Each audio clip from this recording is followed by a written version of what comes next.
Okay, just a little bit of recap. Yesterday, we have started to enter into the first component of the Noble Eightfold Path. And today, we are going to continue on exploring right view. And so we will start with the importance of right view.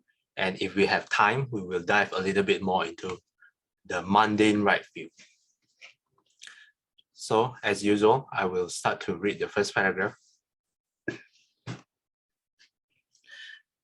The importance of right view can be gauged from the fact that our perspectives on the crucial issues of reality and value have a bearing that goes beyond mere theoretical convictions.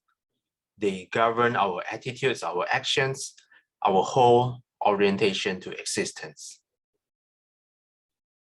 Our views might not be clearly formulated in our mind. We might have only a hazy conceptual grasp of our beliefs. But whether formulated or not, expressed or maintained in silence, these views have a far-reaching influence. They structure our perceptions, order our values, crystallize into the ideational framework through which we interpret to ourselves the meaning of our being in the world. Okay. So any volunteers who would like to read the next paragraph?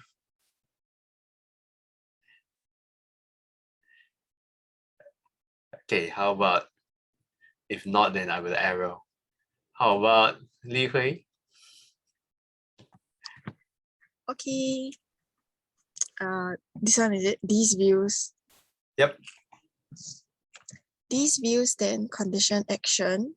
They lie behind our choices and goals and our efforts to turn these goals from ideals into actuality. The actions themselves might determine consequences, but the actions along with their consequences hinge on the views from which they spring.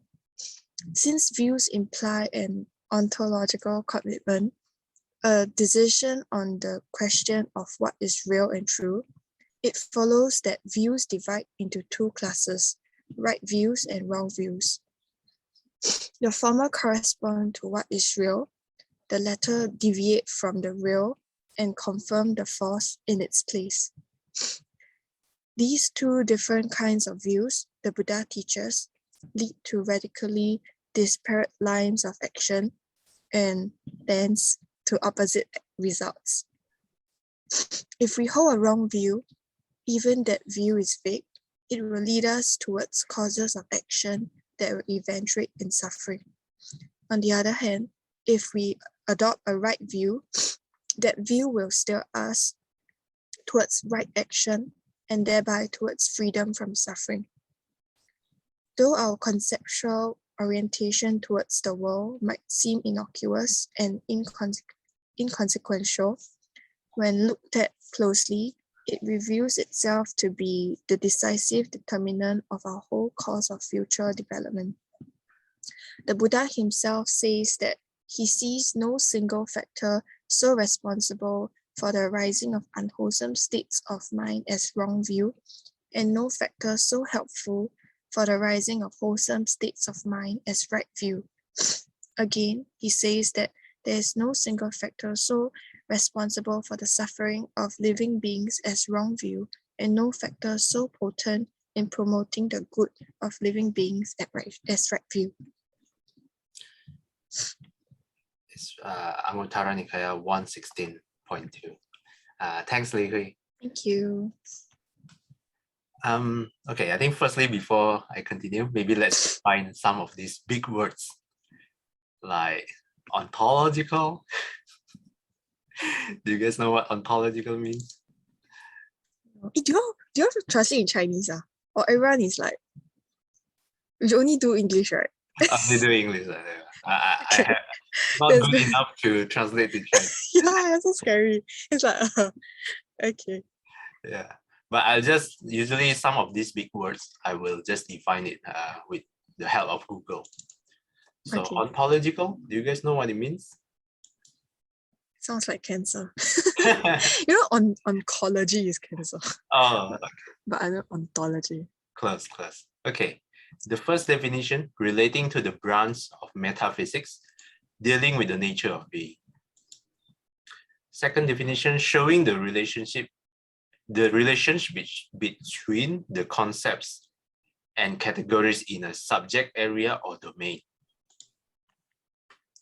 I think it should be more on the first definition.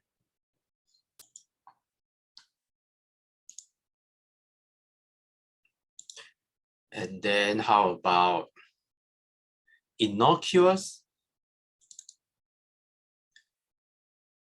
It does seem to imply that it's something innocent maybe, but let's define. Not harmful or offensive. Yeah. Harmless. What else? Tense? This seems like a hence, but a more archaic word. As a consequence, yeah. It's a very formal word. Yeah. Okay. Any other words you guys are unsure of? And from the first paragraph as well?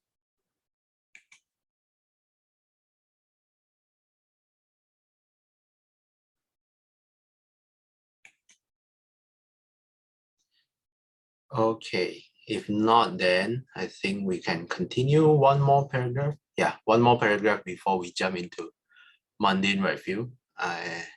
Li Hui, would you like to nominate someone to read? Okay. Tammy. Sure. In its fullest measure, right view involves a correct understanding of the entire Dharma or teaching of the Buddha, and thus its scope is equal to the range of Dharma itself. But the practical purpose, two kinds of right view stands out as primary. One is mundane right view which operates within the confines of the world. The other is supreme mundane right view, the superior right view which leads to liberation from the world. The first is concerned with the laws governing material and spiritual progress within the realm of becoming, with the principles that lead to higher and lower state of existence, to mundane happiness and suffering. The second is concerned with the principles essential to liberation. It does not aim merely at spiritual progress from life to life, but at emancipation from the cycle of recurring life and death. Thank you. Thanks, Tammy. Thank you. Okay, firstly, maybe let's define emancipation.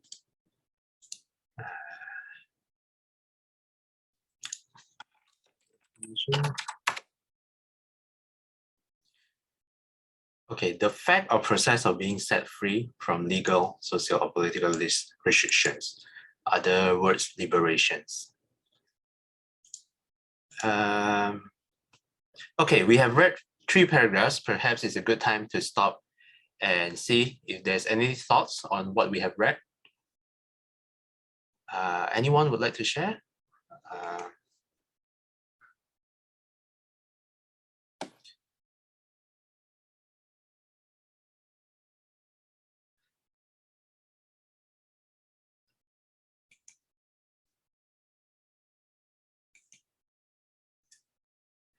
So I think these 3 paragraphs that we have read, firstly, it emphasizes again the importance of right view and how the right view then condition action.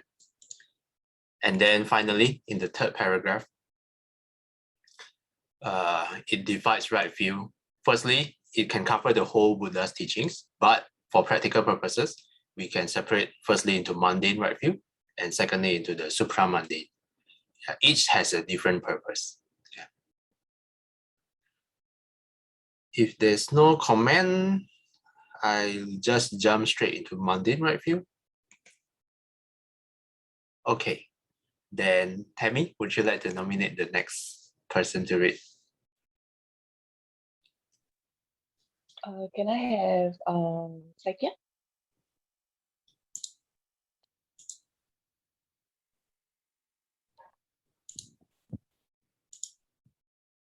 Mundane right view. Mundane right view involves the correct grasp of the law of karma, the moral efficacy of action. Its literal name is right view of the ownership of action, karma sakata samaditi. And it finds its standard formulation in the statement, beings are the owners of their actions, the heirs of their actions. They spring from their actions, are bound to their actions, and are supported by their actions. Whatever deeds they do, good or bad, of those they shall be heirs. More specific formulation have also come down in the text. One stock passage, for example, affirms that virtuous action such as giving and offering alms have moral significance, that good and bad deeds produce corresponding fruits, that one has a duty to serve mother and father, that there is rebirth and a world beyond the visible one, and that religious teachers of high attainment can be found who expound the truth about the world on the basis of their own superior realization. Thanks again. Okay, would you like to nominate the next person to read? Kim. Kim.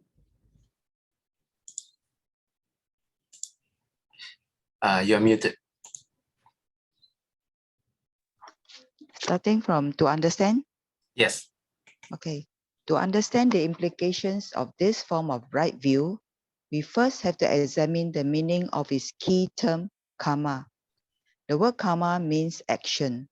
For Buddhism, the relevant kind of karma is volitional action, deeds expressive of morally determined volition, since it is volition that gives the action ethical significance. Thus, the Buddha expressively identifies action with volition. In a course on the analysis of karma, he says, monks, it is volition that I call action, karma.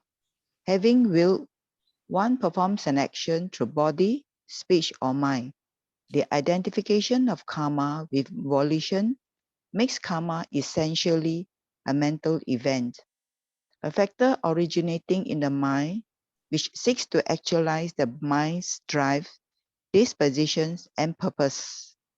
Volition comes into being through any of three channels, body, speech, or mind, called the three doors of action, karma dara. A volition expressed to the body is a bodily action. A volition expressed to speech is a verbal action. And a volition that issues in thoughts, plans, ideas, and other mental states without gaining outer expressions is a mental action. Thus, the one factor of volition differentiates into three types of karma, according to the right channel through which it becomes manifest. Thank you. Thanks, Kim. Okay, I think after two paragraphs, it's a good time to stop and review what we have read before we jump in further. And firstly, any big words you would like to be defined? I don't seem to see any so far.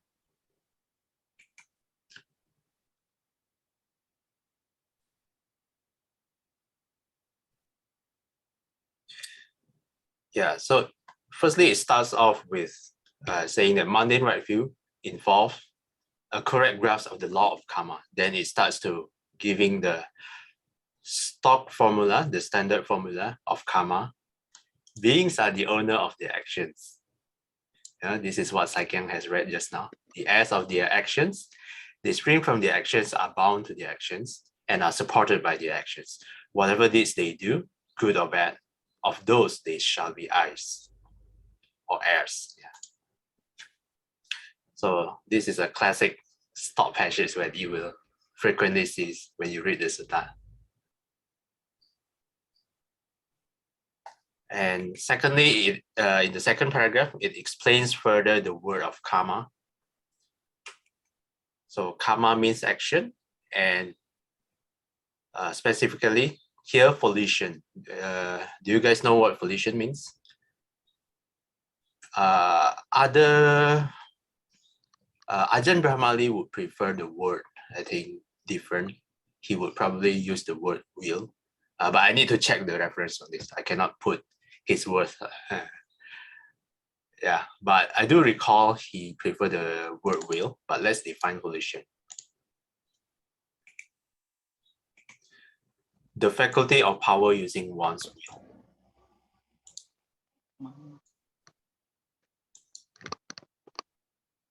So this line, he mentioned monks, it is volition that I call action. Having will, one performs an action through body, speech, and mind. And then it explains further what is expressed through bodily action, what is expressed through verbal action, and what is expressed through mental action. Yeah. Okay, any comment? Anyone would like to share some thoughts for these first two paragraphs?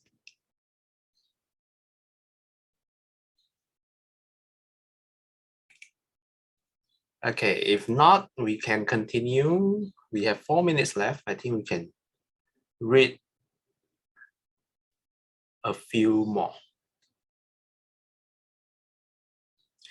So, Kim, would you like to nominate the next person to read?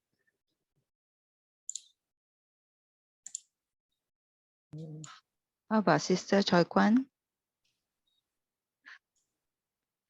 Thank you.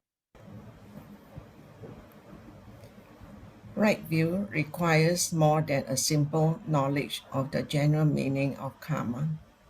It is also necessary to understand the ethical distinction of karma into the wholesomeness and the unwholesome, the principal cases of each type, and the roots from which these actions spring.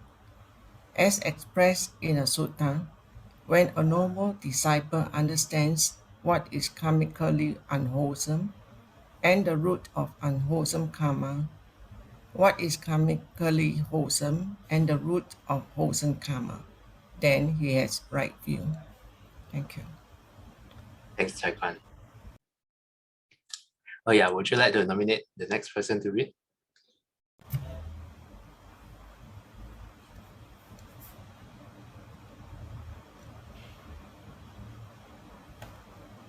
Sister Ling Toy, can you take over? Thanks.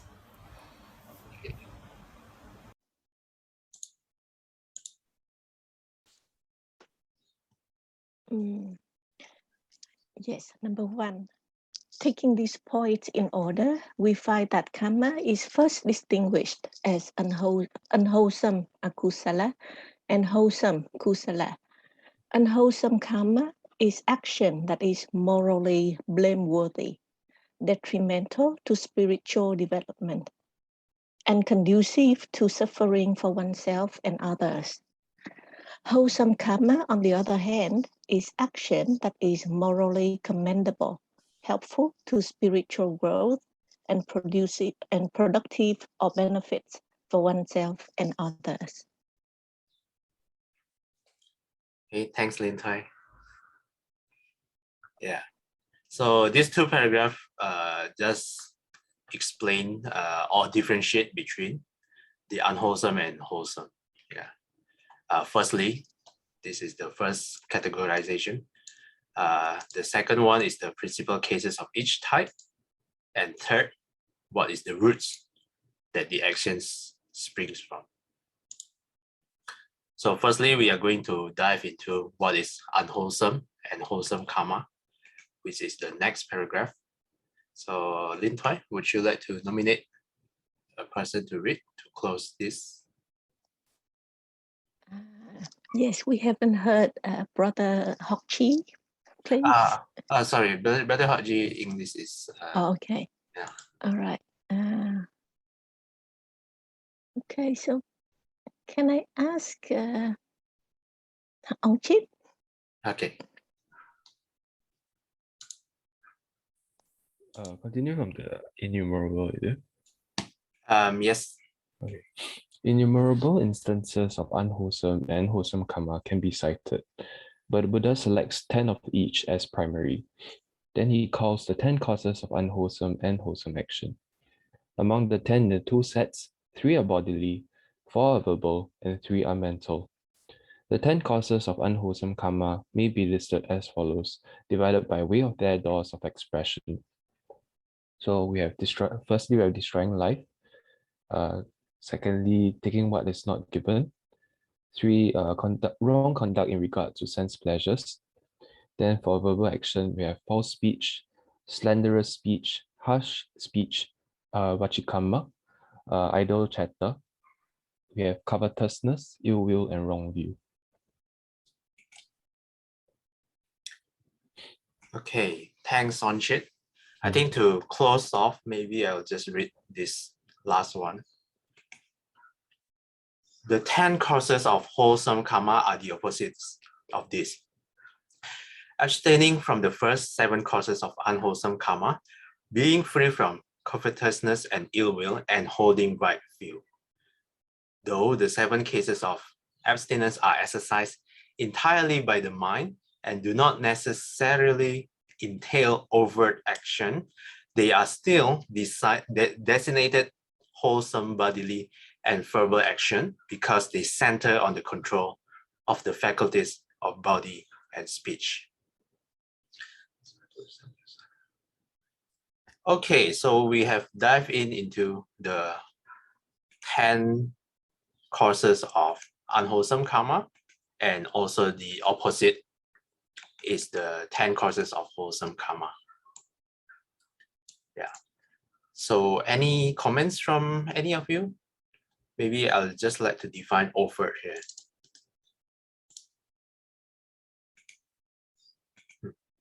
Done or shown openly, plainly apparent. Okay, so any comments, any thoughts?